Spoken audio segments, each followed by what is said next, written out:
Hey, what's happening? And welcome back to The Bald Perspective. On your way in the door, go ahead and touch the like button. No, for real, touch the like button. If you're here, go ahead and subscribe if you've never subscribed before, and hit that notification bell so you get updates when we upload new content. Let's talk. Welcome to the very first episode of Crunch Time.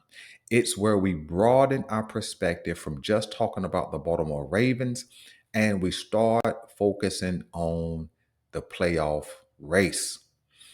Basically, every team right now has 4 or 5 games left, which means playoff position has been established, favorites have been established, and those who will be drafting with a high draft pick have already been established. And so when we do this next week, we'll look at the entire league, but today we're going to be looking at the AFC.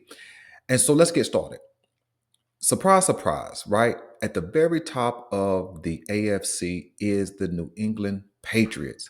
Now, who saw this coming?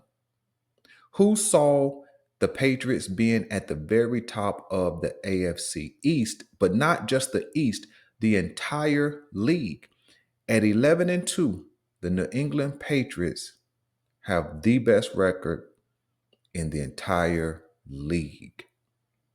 No one saw this coming. No one could have predicted it because some of the speculation coming into this season about the Patriots was, did they have enough to support their second-year quarterback, Drake May? And if we're honest, nobody estimated that they had drafted well over the last 2 seasons. Nobody saw that they would establish a solid offensive line. Nobody saw this defense rounding into shape. But that's what making quick decisions and decisive decisions will do for a franchise. When you look at what they did, they had Gerard Mayo. Things didn't go well. They threw him right out of the door, brought back Mike Vrabel, a longtime Patriots staple, and they went right to work. And what you see from this New England Patriots team is that they're disciplined and they're consistent. They may not have a lot of star power names, but they have not needed star power. They have beaten teams with their consistency, aggressiveness, and timely playmaking. And this kid, Drake May, he may not have had a standout rookie season, but he absolutely has stepped to the forefront of the last 3 or 4 rookie classes. He looks better than the guys who came out in 2023. He looks like he's the best of the guys who came out in 24. And he looks better than a lot of the guys who came out, or most of the guys who came out in 2025. And he's only in his second year. And all they did was go get a injured Stephon Diggs, plug him in, trusted he was going to be healthy, and he's done nothing more than be a go-to guy for Drake May. So shout out to the Patriots. I do believe that the Patriots will win this AFC East division. Right now, they sit at 3-0 in the division, which means of their last, let me see, I'm going to see 11-2. That's 13 games. They got 4 games left. So of their last 4 games, 3 of them are division games. So they're going to face the Bills, the Jets, the Dolphins, and of course the Ravens. And so I see them going no worse than 2-2. And I see them going as good as 3-1. And with that kind of record, with a 2-2 record, that would put them at 13-4. And with a 3-1 record, that will put them at 14-3.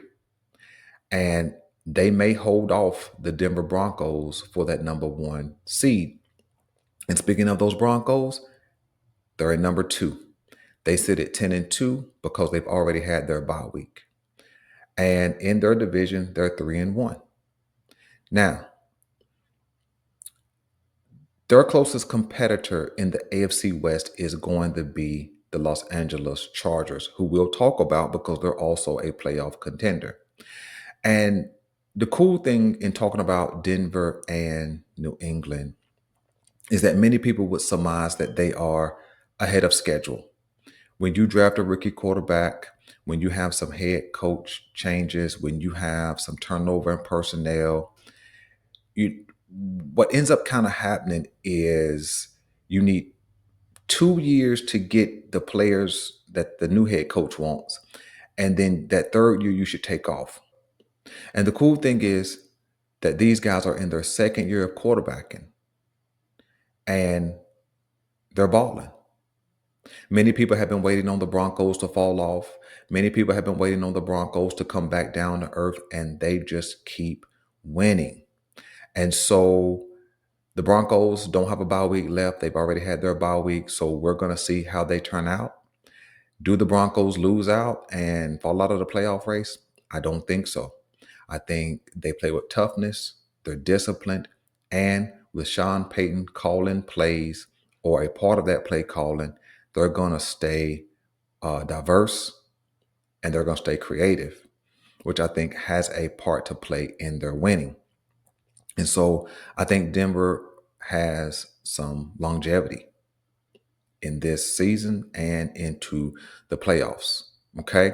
Let's get down to the Jacksonville Jaguars, another surprise team. You see, when the Texans, a couple of seasons ago drafted CJ Stroud, he came out, performed very well. They won that division, taking it from the Jacksonville Jaguars, who had seemingly emerged as the leader in that division for some time. But the AFC South has had a lot of competitiveness this season. You saw the Colts jump up and lead the AFC for a while, lead the AFC South for a while. But as of recent, with the Daniel Jones injury, they've come back down to earth and they're in a little bit of trouble as Daniel Jones is battling a broken leg. And it's unfortunate for the Colts, right? Because they were doing all things well. But the Jacksonville Jaguars have stayed consistent. They've had some marquee wins, one of which has been against the Kansas City Chiefs, and they sit at 8-4. Now, will they run the table with no bye week and whatever injuries they suffer, they will deal with? I do not think that they run the table, but they have a solid division record. And I think that they're going to be in it to the end. You've seen a resurgence uh, for Trevor Lawrence. He's dealing the ball. The trade for, I think his name is Jacoby Myers, a wide receiver that used to play for the Raiders by way of New England. He's playing very well and he's fit in nicely. And he has, kind of been a catalyst for this offense to continue its production. Their defense is playing well. And so when you think about what you're seeing from the Jacksonville Jaguars, I think it's legitimate. Although the Houston Texans have started their winning ways, they have seemingly gotten on track. CJ Stroud is healthy and taking his place, back amongst the best of the young, talented quarterbacks. And so I think it's going to be a fight between the Texans and the Jaguars because I think that the Colts, with an injured Daniel Jones, I don't think they compete for this division. Now, they could still get into the playoffs, but I think that division battle is going to come down to the Jaguars and the Texans. And I think they will be in that third seed because I do not think that they're going to win enough to catch the Broncos nor the Patriots. And our own Baltimore Ravens have stumbled, fumbled, and bumbled into the fourth seed. We understand what the Baltimore Ravens have represented this season, and it does not look like anything from last season. The defense started out bad last season. The defense started out bad this season. The defense rounded into form last season. The defense, in some ways, have rounded into form this season. But the problem is the offense is not playing complementary football. And that's going to be the question that we take into this matchup against the Pittsburgh Steelers. Who shows up and what shows up this Sunday? I think the Baltimore Ravens are still battling injuries, of course. I think that Lamar Jackson unfortunately will not be 100% again this season. And in fact, this late in the season, nobody's 100%. And the real question is going to be, can he find a rhythm? He may not be Action Jackson, but can he find a rhythm now that it is December and we control our destiny? It's simple to understand. Win and you're in. And I know many people have asked me, should they win? Should they be trying to make the playoffs? And there is a level of apathy that has crept into Baltimore Ravens Nation. What does it matter anyway? We're going to be the worst of any team that gets into the playoffs. And that may be true based on what we're seeing right now.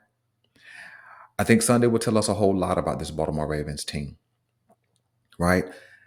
Will this offensive line, as I think we turn into more of a run-focused team, will this offensive line do anything worthwhile to power a run game and be able to complement that with the pass? That remains to be seen. But as of right now, there's many, many question marks about this Baltimore Ravens team as the Pittsburgh Steelers sit right there at 6-6. And a loss Sunday, I think, ends our playoff hope. I don't think we come back from a loss this Sunday, but we'll see. When we look at the 5th seed, we're going to be talking about or looking at the Los Angeles Chargers, who have, it's crazy to think that an 8-4 team has been up and down this season, but they have. They haven't always looked good. They haven't consistently looked efficient offensively or defensively, but they have suffered a lot of injuries. I think they lost both of their starting tackles, things of that nature. But Justin Herbert is playing better ball this year. And if nothing more than better ball, he's playing more consistent ball. His young wide receivers are stretching the field, catching touchdowns, moving the chains, and their defense is playing complementary football. So I think that at 8-4, you can count on the Chargers being in it to the very end. As of right now, I do predict that they make the playoffs. I do not think they catch the Denver Broncos, who only have 2 losses. Both of these teams will face off, and I think the winner of that game in particular wins that division.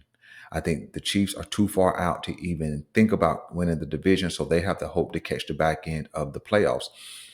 But I think that the Chargers have to prove something this season. They consistently sniff around the playoffs, they get in, and then they wet the bed. And so we're going to see, right? Because right now, if everything stays the same, we match up against them in the first round, the wild card round.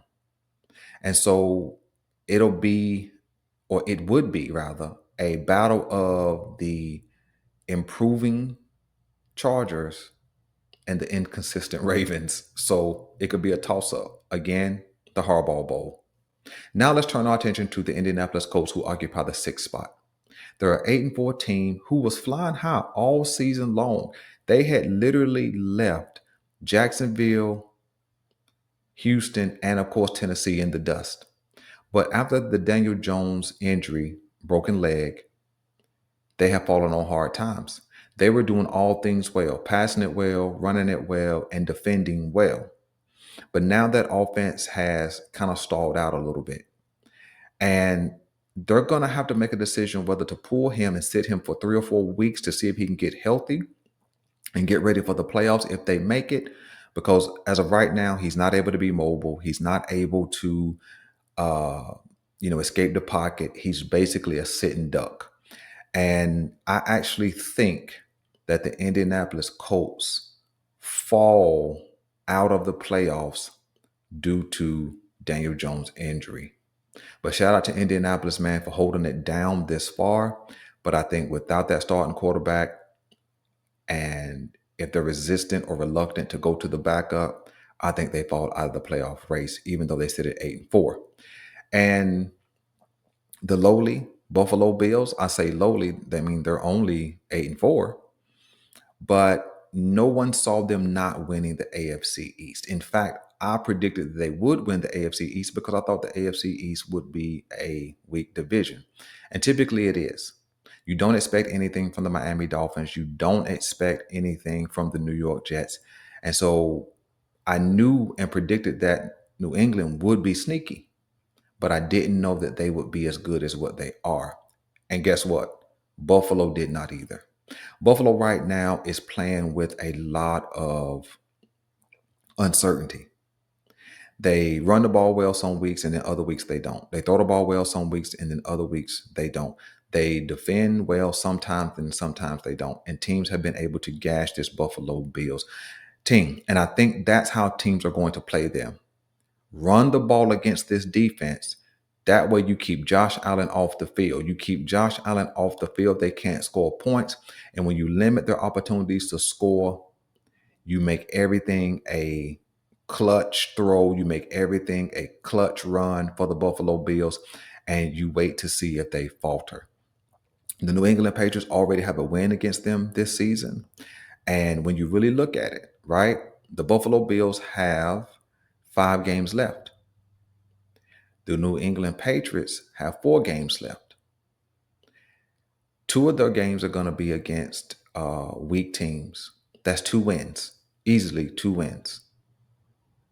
I don't think Buffalo catches them. I think New England wins the division, and Buffalo is going to be left to play in the wild card. And the reason why I say Buffalo gets the wild card, because teams who are trying to bring up the rear are going to be teams like the Ravens. If we lose Sunday, the Buffalo Bills have the advantage over the Ravens. The Texans right now sit in that 8th spot at 7-5. And so they hold the tiebreaker over the Buffalo Bills, that being the Texans. The Bills hold the tiebreaker over the Chiefs. The Bills hold the tiebreaker over the Pittsburgh Steelers, who are in that 9th spot. And so when you really look at the teams that are in competition, you only are going to go down as far as the Chiefs, who sit right now in that 10th spot. And so the Chiefs hold the tiebreaker over the Ravens.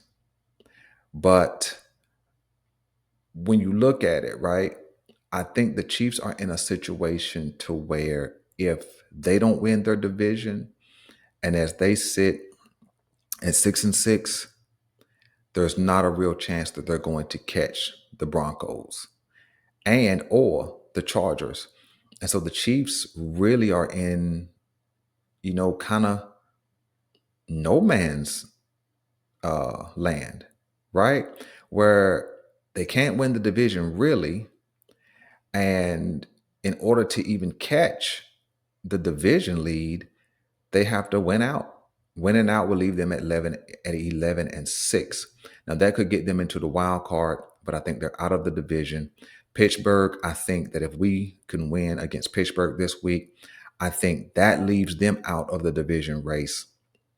And so there's a lot of competition as we go down the stretch. So to close out, with a focus on the Baltimore Ravens, if we come into Sunday, lack of aggression, lack of execution, lack of discipline, the same old raggedy, unproductive play calling, then we deserve to lose. And then as a result, we deserve to be out of the playoffs. So welcome to the first episode of Crunch Time. And until next time, I'm out.